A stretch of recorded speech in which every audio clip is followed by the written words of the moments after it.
Hey there, welcome to True North Strong and Free. This is episode 18. This is the show that plays 100% Canadian independent music and also music released on small Canadian labels.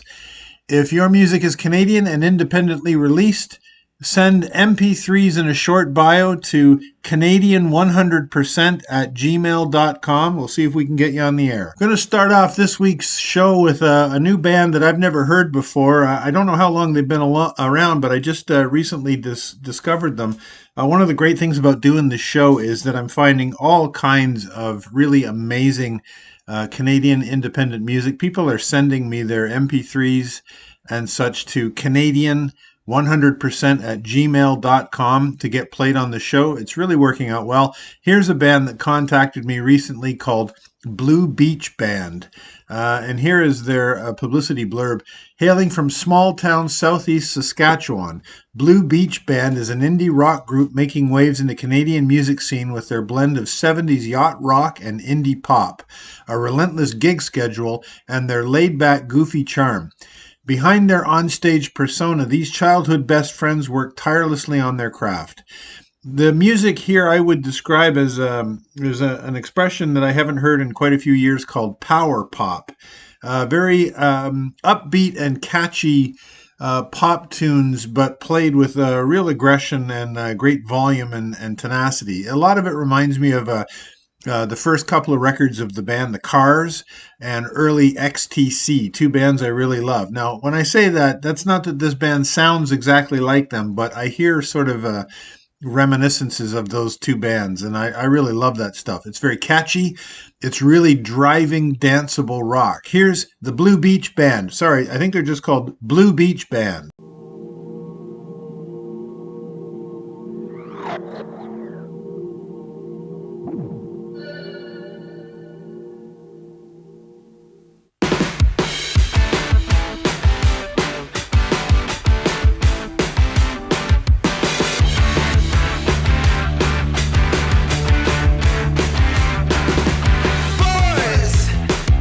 Started lying.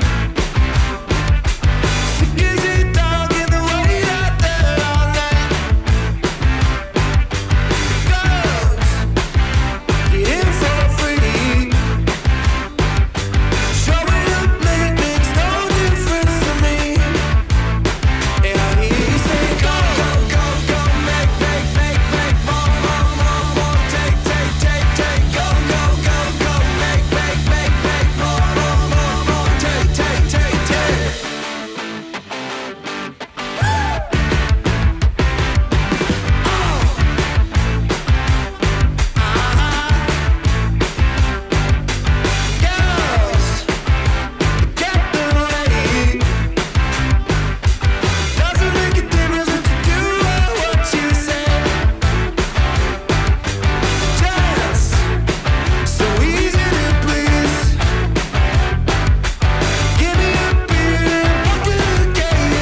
Yeah, I love it. Great stuff from Blue Beach Band. Like always, the points of purchase for all the music that you're going to hear on this show, which is episode number 18, can be found on the videos that I put out on Facebook and YouTube. That is the True North Strong and Free Facebook and YouTube pages have all of the episodes for this show, and in the descriptions they have the points of purchase for all of the bands that are played. So you just heard Blue Beach Band.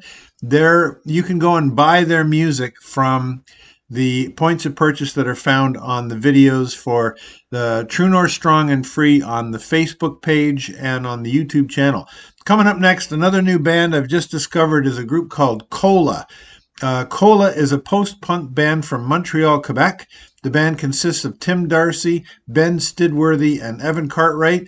This is the sounds here are sort of I think of them as a post-'80s pop punk sort of sound. Very dreamy, lots of great guitars, and there was a scene in the early 1990s that was called the Manchester scene, and some of these sounds kind of remind me of that. So this is a sort of a late 80s pop punk, kind of dreamy, a bit shoegazy type of stuff. Really great stuff from Cola.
faces in judgment though, still left wanting. I get this big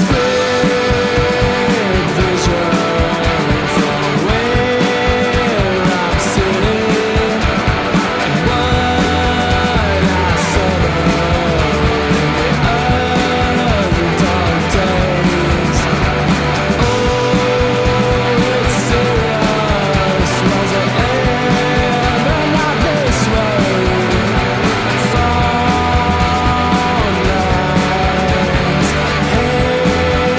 hate ceiling.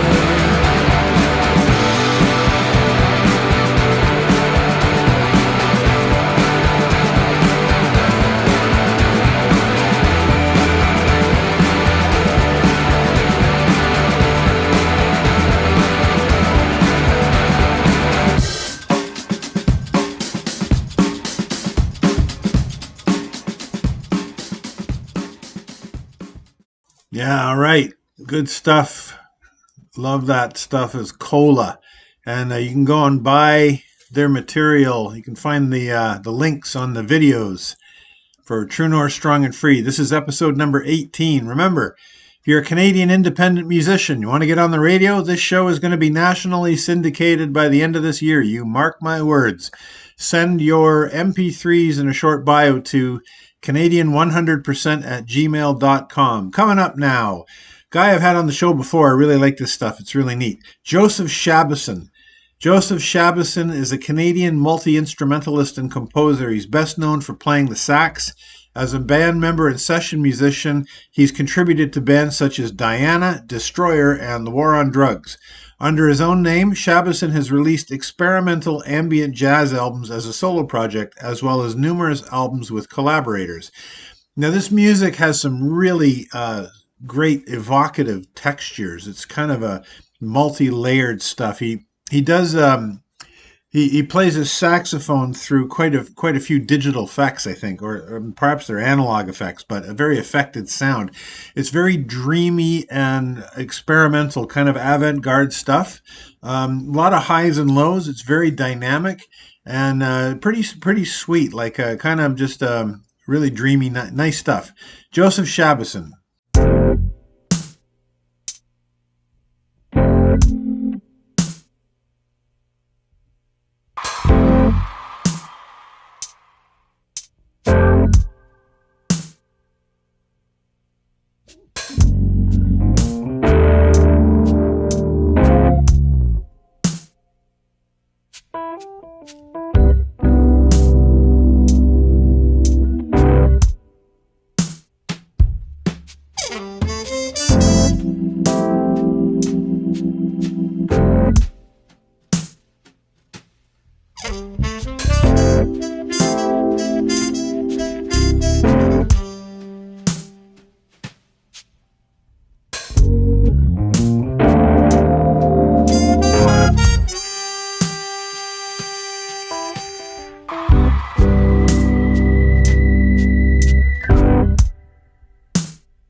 Yeah, very cool stuff from Joseph Shabason. Really neat stuff there. And I'm going to move on now to another person that I featured on the show before. Had an interview with her a few episodes ago, Claire Morrison. Really great to have her on the show. Interesting person, and I think she's a really. I think Claire Morrison here is a very, very good songwriter. I think this stuff has really neat things going on in it. The publicity blurb is Montreal-based singer-songwriter Claire Morrison delivers luminous, dazzling alt folk with fearless intimacy. A Folk Alliance 2025, Folk Canada 2022, and Pop Montreal 2021 showcase artist. She was named a Canadian Artist to Watch by the Canadian Culture Centre in Paris. Indie Music calls her a unique, surprising, and insatiable composer. That's all cool, and what I hear in this stuff is this: really good lyrics. And I can be a bit picky when it comes to lyrics, that's for sure. I think they're really neat. Got some interesting phrases and thoughts. The thing that strikes me the most, though, is the harmonic movement. There's a thing in music. It's about how chords work with one another. So she has really interesting chord changes. The technical term would be harmonic function, and it's how the chords relate to one another. And she will often take her music in interesting and unexpected harmonic changes. And I just love that kind of thing. There's a lot of movement here. It's a kind of a restless sort of a feel to it, like she's going in a lot of neat things and different ideas coming out here. Also, a really nice voice, very strong melody in this song. And this is a tune from Claire Morrison.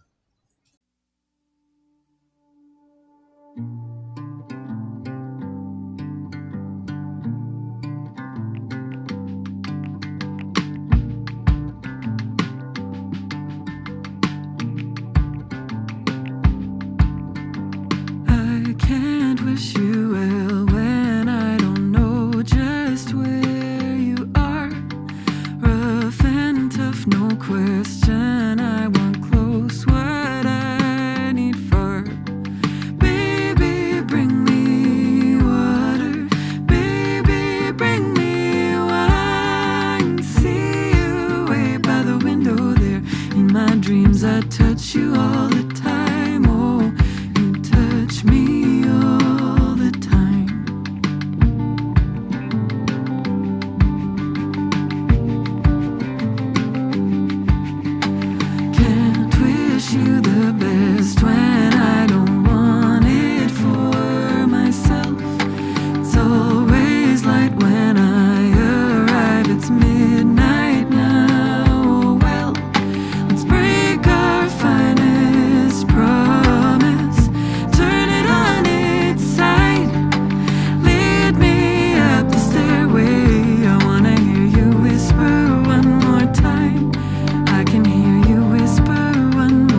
Yeah, I find Claire Morrison's stuff to be really interesting. Like I was talking about harmonic function a minute ago and how chords work together. And keeping with that in mind, I'm going to move to another really great female Canadian vocalist. This is more in the jazz and progressive vein. Her name is Carrie Vanderkloot.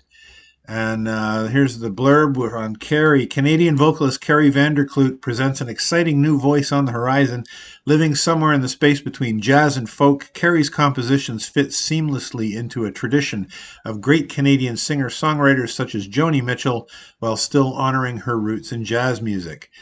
I'll mention this thing of harmonic function, excuse me, how the chords work together. And she's going to take her chord progressions in interesting and different areas that you might not expect.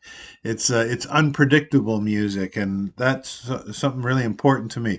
There's an innovative structure with Carrie's music that she builds to great highs and comes down in pleasing releases. This is probably, yeah, I think you'd probably consider this to be jazz fusion music, and I'm always I always like the kind of the area where jazz fusion and progressive rock kind of blend into one, or at least share some commonalities. And I hear certainly jazz fusion in this. The drumming on this track is pretty fantastic, which reminds me more of sort of the progressive rock element of things. That's just my opinion, though. I don't know that Carrie would say that about her own music. That's just my reflection on it. Great singer. She's got a really strong voice. And again, back to the dynamics. It moves to interesting places and has some really good highs and lows. Here is Same Song from Carrie Vanderkloot.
Yeah, that's so good, man. That's just great stuff from Carrie Vanderkloot. And the band that she's got on that track is absolutely killer as well. It's a great drummer. Fabulous. Carrie Vanderkloot. Remember, go and buy all this music. You can find the links for the points of purchase. Episode number 18, True North Strong and Free Facebook page and YouTube channel. All the info that you need is there. Please go buy the music. Coming up now, Justin Gray. I've had played Justin's music on the show quite a bit before. He's a utterly brilliant musician. Justin Gray is a Juno and Grammy award-winning bassist, composer, engineer, producer, and educator based in Toronto, Canada. As a double bassist, electric bassist, and bass vina player, I'll tell you about that in a minute, Justin performs in a variety of traditional and contemporary music ensembles from around the world. Music is very evocative. It's very kind of ambitious and even a little bit sort of theatrical. You could imagine being something like a movie soundscape or a soundtrack or something like that. Lots of space and ambience on it. It's marvelous. The man is a bass virtuoso. He's one of a handful of bass players that I know of that might make music that would make you want to just listen strictly to the bass. He can lead a band with an instrument that is more often found keeping the groove and towards the back of the orchestra or the back of the band. I would put him in the same category as people like, say, Rich Brown in that way. Now, here's a bit about this instrument called the bass vina. So a vina is an instrument that is found in Indian music. I really hope I get the information correct here. It's found in Indian music. It is an instrument that provides the drone, on top of which the sitar plays the melodies and improvisations. And the bass vina, what is an instrument, as I understand it, that Justin built himself and designed himself. And it is a bass guitar, a fretless bass guitar that has sympathetic strings attached to the guitar that ring when he plays. He'll have it tuned in a certain way, and the droning strings will accompany what he's doing on the bass. It's really quite innovative and a very beautiful sound. This music, Justin's music to me, has a great combination of sort of a love for jazz fusion bands of the past. I go to maybe Mahavishnu Orchestra or Weather Report as possible influences for his music, but I shouldn't speak for the man. I don't mean to do that, but I think that that's what I hear. And then it's all completely original music, and it is definitely in a modern vein. He's certainly not trapped in the past, but I do hear a sort of a love for the older sounds of jazz fusion in this. That's enough talking from me. Here's some music from Justin Gray.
So here's something a little different for this show that I think is, I love this album. And we found this album several years ago. This is from a record called the Al Purdy Songbook. Al Purdy is a legendary Canadian poet. And I'm going to tell you about this album, then I'm going to tell you what it is I'm about to play.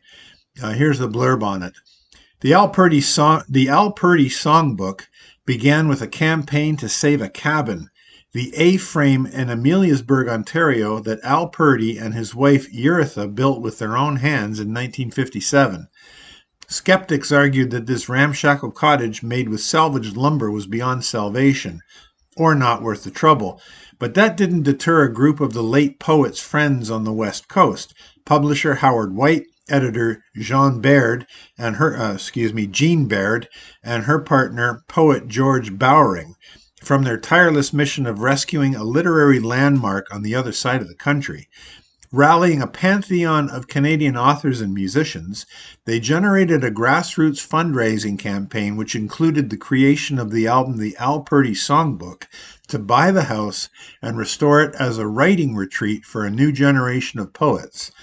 So the story is this. Al Purdy was a great Canadian poet. He and his wife built an A-frame house in Ameliasburg, Ontario. There was a campaign started to save it and restore it after Al's death. And one of the things that they did to do the fundraising to restore it and turn it into a writer's retreat was create the album, The Al Purdy Songbook.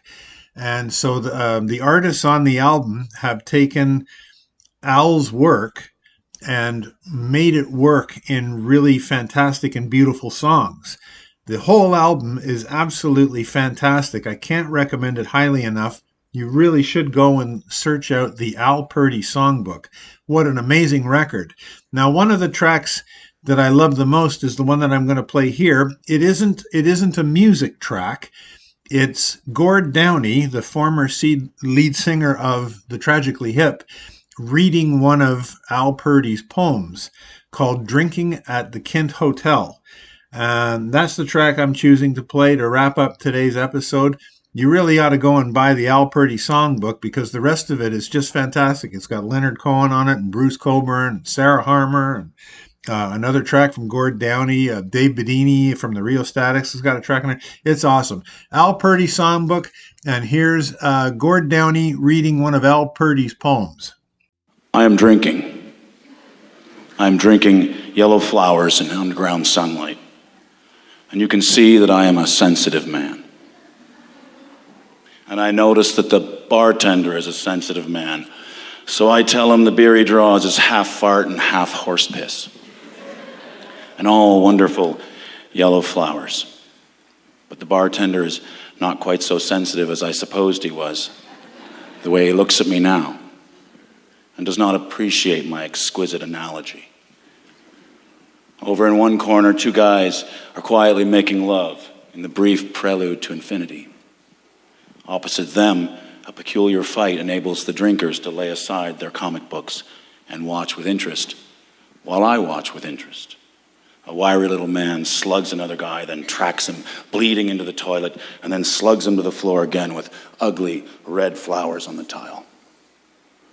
3 minutes later, he roosters over to the table where his friend sits with another friend and slugs both of them, ass over electric kettle. So I have to walk around on my way for a piss. Now I am a sensitive man, so I say to him, mildly as hell, you shouldn't have knocked over that good beer with them beautiful flowers in it. So he says, come on. So I come on. Like a rabbit with weak kidneys, I guess, like a yellow streak charging on flower power, I suppose. And knock the shit out of him. And sit on him. He's just a little guy. And say reprovingly, violence will get you nowhere this time, chum. Now take me, I am a sensitive man. And would you believe I write poems? But I could see the doubt in his upside down face. In fact, in all the faces. What kind of poems? Flower poems. So tell us a poem. I got off the little guy, but reluctantly for he was comfortable, whatever, and told him this poem. They crowded around me with tears in their eyes and wrung my hands feelingly from my pockets, for it was a heartwarming moment for literature. And moved by the demonstrable effect of great art and the brotherhood of people, I remarked, "The poem ought to be worth some beer."